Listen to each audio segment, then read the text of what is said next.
sepertiga daripada kurvatura daripada arterinya, ya. Jadi memang salah satu tantangannya adalah bagaimana si microcatheter ini bisa masuk ke dalam aneurisma, ya, dengan tanpa menimbulkan prematurasi. Jadi kita kalau pada kasus itu kita harus hati-hati ya kan.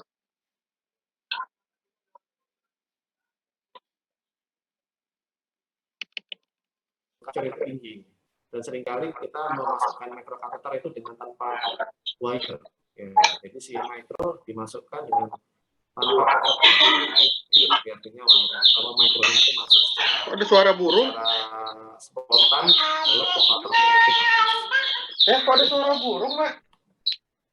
Ayam. Ngapain ada ayam? Bagaimana teknik microcatheter shaping ya dengan menggunakan steam ya, diuap gitu ya, itu kita harus bisa ada ayam kurvatur daripada arteri yang ada aneurismanya ya. Jadi kita bisa melakukan shape yang di atas itu kalau untuk lokasi aneurisma di arteri karotis internal yang dumnya itu ke arah inferior, maka kita bisa melakukan shape yang seperti itu ya. Kok ada nonton pulang segala? Nah ini adalah picom aneurysm, ya kita tahu picom aneurysm, lehernya sempit, ini bisa kita lakukan endovaskular ya. Oke, slide. Nah ini kita lihat microcatheternya masuk, itu kalau kita lihat ini adalah kalau untuk picom biasanya kita pakai microcatheter yang prinsip yang 90 derajat derajatnya, sehingga dia pada saat masuk ke dalam picom itu dia sesuai dengan kurvatura paling arterinya. Kalau kita masukkan microcatheter shape-nya kurang bagus, itu si micro itu tidak stabil, dia akan gampang keluar, mendang keluar produk ke shaping itu menjadi salah satu syarat yang penting ya untuk dalam rangka supaya coil aneurisma bisa berlangsung dengan baik dan juga aman ya. Slide. Kalau hari Sabtu minggu panjang atau hari Coilnya harus dimasukkan saat benar-benar patut ya supaya aneurismanya tidak menjadi tidak kembali ya dari growth atau dikanalisasi. Oke,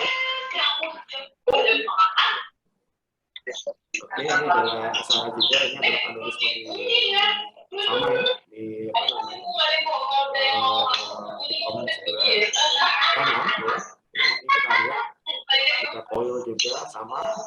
Kalau picom itu menggunakan 90 derajat shape-nya, makanya kalau itu dikatakan harus sedia kettle uap ya, kettle uap, atau kalau enggak pakai air dryer itu yang di pemanas tembak itu bisa dipakai ya.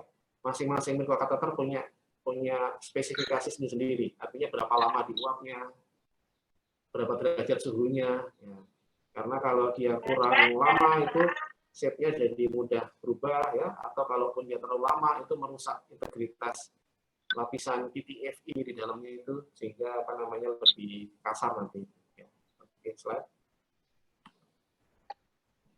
Nah, ini adalah aneurisma yang secara morfologi dengan leher sama dumnya itu inappropriate, maka kita bisa lakukan multiple microcatheter ya, sehingga bisa dual microcatheter, bisa triple microcatheter ya, kemudian coilnya itu dibuat saling nyangkut sehingga dia potensi untuk produk lebih rendah. Oleh karena itu biasanya kalau coiling aneurisma kita sarankan itu menggunakan guiding yang istilahnya yang besar supaya memungkinkan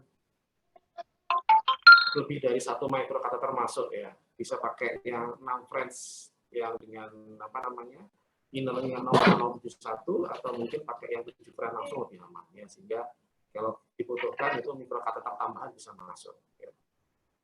Oke, slide lagi. Ya, ini acomenurism ya, awalnya kita pakai single microcatheter ya, cuma kalau kita lihat posisi dotnya itu ada dot ya, ada 2 dot itu dot yang di dalam aneurisma itu dia lokasinya kalau kita lihat sebenarnya kurang appropriate karena tidak betul-betul di tengah daripada aneurisma, sehingga apa namanya agak susah nanti untuk melakukan coilingnya. Oleh karena itu slide.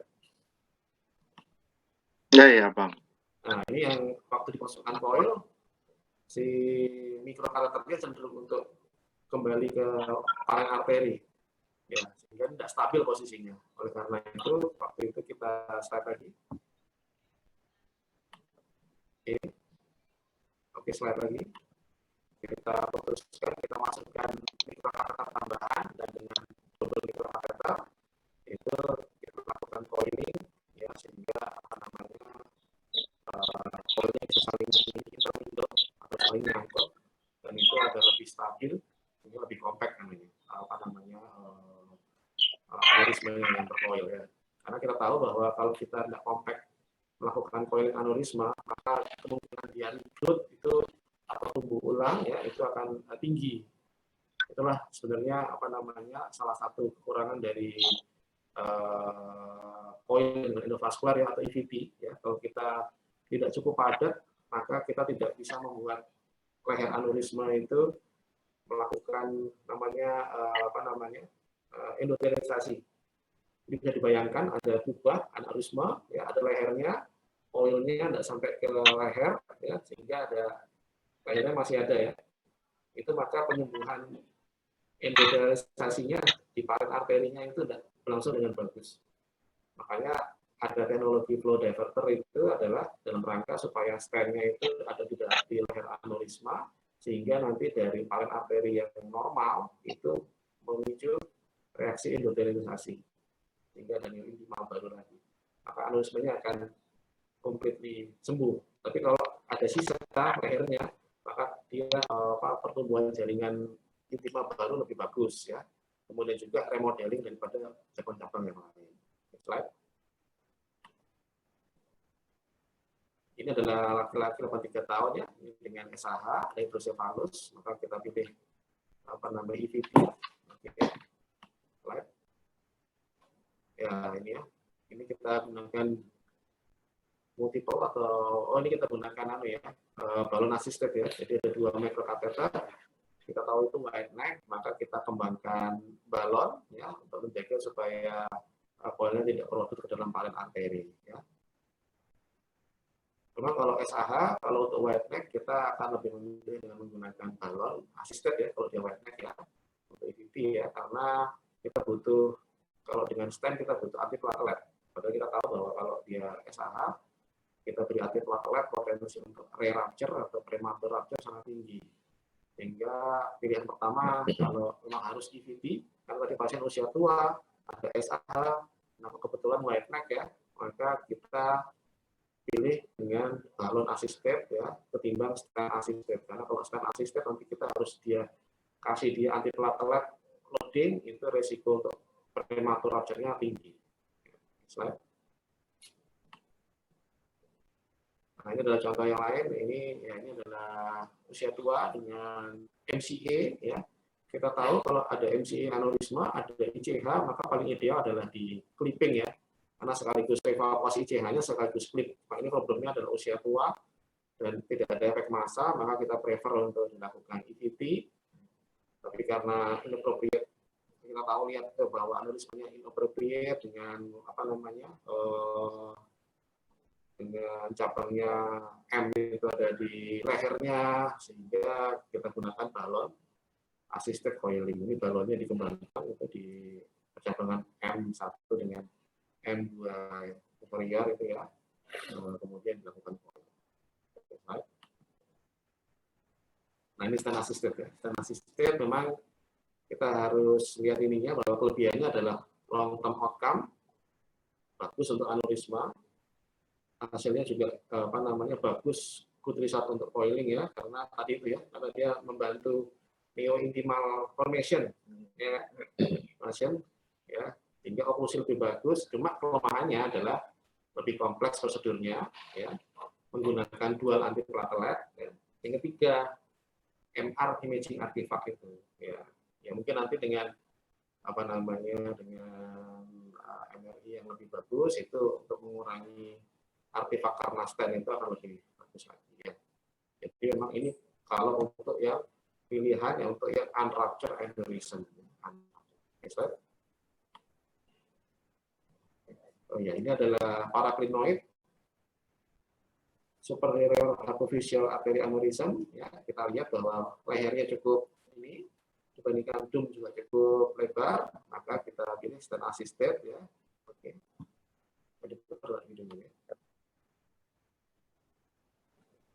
Nah, oke. Kalau kita itu tanpa stent, kita lihat bahwa dia akan cenderung protrude ya.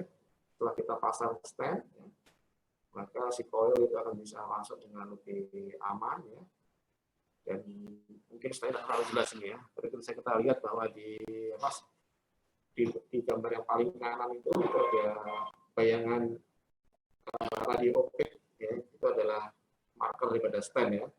Jadi kita bisa menutup aneurisma ini dengan tanpa takut bahwa coilnya akan protrude.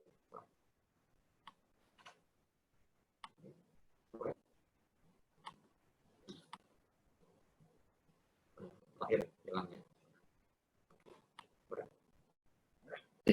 Ya, ini adalah tipe-tipe stent ya, tipe-tipe stent nanti bisa kita lihat ya, itu adalah stent yang ada di pasaran ya, stent ya, ini nanti beda dengan produk.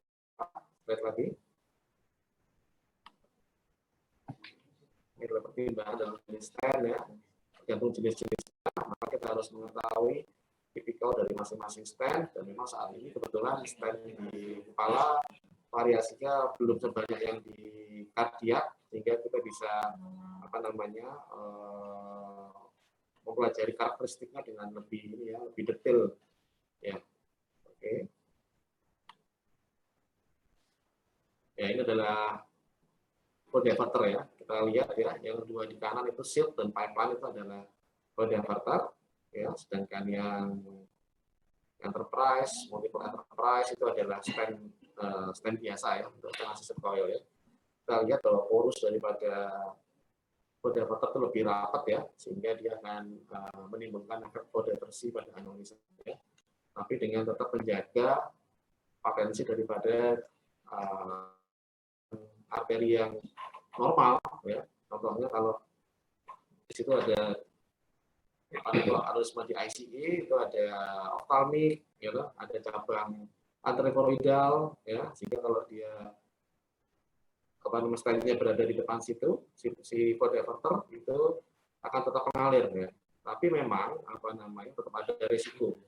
Salah satu risiko yang menyertai dari flow diverter adalah thromboembolic event yang kita cukup khawatir ya. Makanya kita memberikan pasien ini itu adalah apa namanya antiplatelet dengan dosis yang cukup panjang dan juga loading untuk mencegah thromboembolic event-nya ya.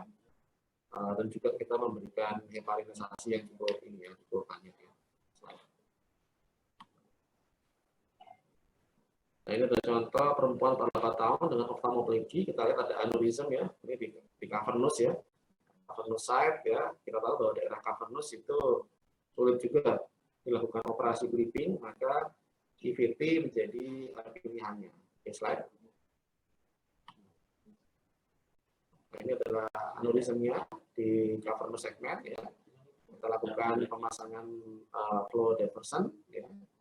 Dan juga kita lakukan pemasangan coil secara loose coil ya.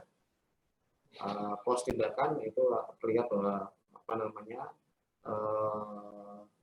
tampak bahwa aneurismnya teroperasi dengan segera dan cabangnya itu tetap aman ya. Ada cabang ke arah sinkrosis posterior tetap paten ya. Padahal kita lihat bahwa memang apa namanya si flow diverternya terpasang di pan arteri, tapi kalau arteri normal akan tetap hidup ya, karena dia hanya mengganggu di turbulensi daripada aneurismanya, tidak mengganggu secara normal. Slide.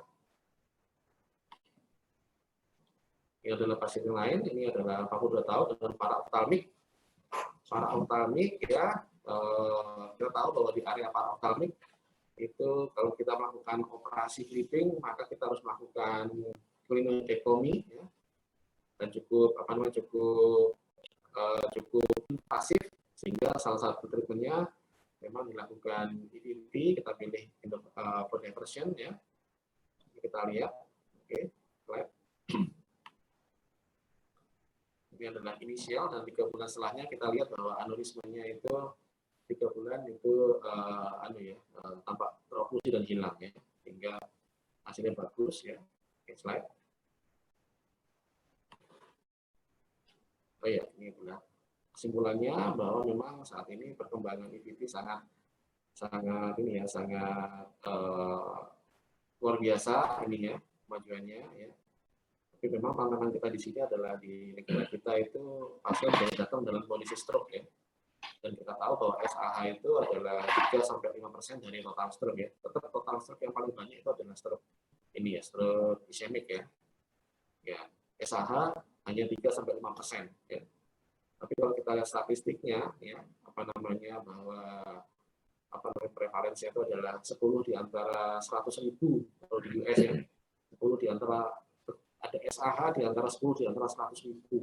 Jadi itu sangat besar sebetulnya ya. Dan kalau kita lihat itu saat ini pun terutama di kota-kota besar seperti Jogja ya dan mungkin juga di Surabaya itu sudah berbeda sekali pasien-pasien yang masuk ke kita ya. Dulu dominasinya adalah 10 tahun yang lalu adalah trauma ya. Dan sekarang dengan perkembangan ini kemajuan trauma turun tapi stroke naik ya. Sehingga karena itu kita perlu menyiapkan diri termasuk menyiapkan sistem supaya pergeseran daripada pola penyakit ini juga bisa tertangani dengan baik ya. Sehingga tantangannya adalah memang case finding dari unruptured aneurisma. Sebenarnya strategi di medis itu sama ya. Artinya kalau saat ini kita fokus menghadapi pandemi ya, di mana tracing digalakkan, sama sebetulnya ya. Aneurisma ini salah satu untuk mengurangi mobilitas dan ini adalah deteksi dini. Itu kan tracing juga sebetulnya. Tracing menemukannya unruptured ya, sebelum kadung dia rupture. Karena kalau kadung dia rupture itu sangat tinggi cost-nya, juga morbiditasnya. Oleh karena itu maka nanti sosialisasi edukasi bagaimana tadi itu gate scan ya. Gate scan itu artinya untuk deteksi dini itu lebih ditingkatkan. Kira-kira begitu. Semoga bermanfaat. Assalamualaikum warahmatullahi wabarakatuh. Terima kasih Dr. Setiawan Suroso atas sharing kasus maupun ilmu yang diberikan pada kesempatan pagi hari ini. Mungkin ada 1-2 pertanyaan atau mungkin Dr. Suroso masih bergabung, Dok? Itu visi kita kan rumah sakit ya, itu ya lebih bagus untuk memajukan rumah sakit memang kolaborasi Pak, itu Pak. Jadi nanti kalau ada tindakan-tindakan yang menyangkut bedah saraf, tindakannya yang bareng bedah saraf sama radiologi, tapi diagnostiknya radiologi nanti kita akan maju bareng terus. Insya Allah rumah sakit itu akan menjadi lebih bagus.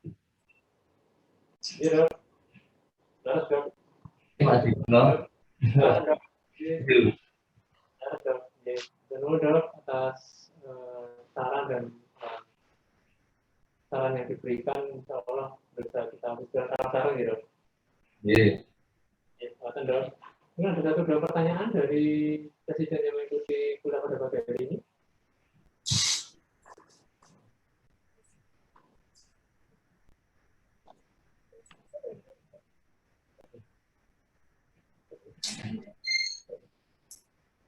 Tidak satu ya. Kesempatan pagi ini kita lanjutkan untuk selanjutnya dalam kegiatan kita di PETA. Terima kasih atas bergabungnya teman-teman semua. Terima kasih atas bergabungnya Dr. Bagas Soto, kemudian juga teman-teman presiden semua dari neurologi, radiologi maupun bedah saraf sendiri.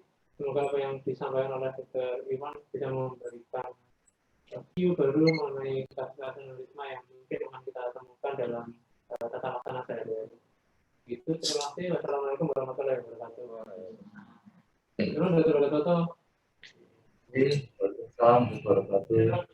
Berpersiapan dan mengatur. Iya.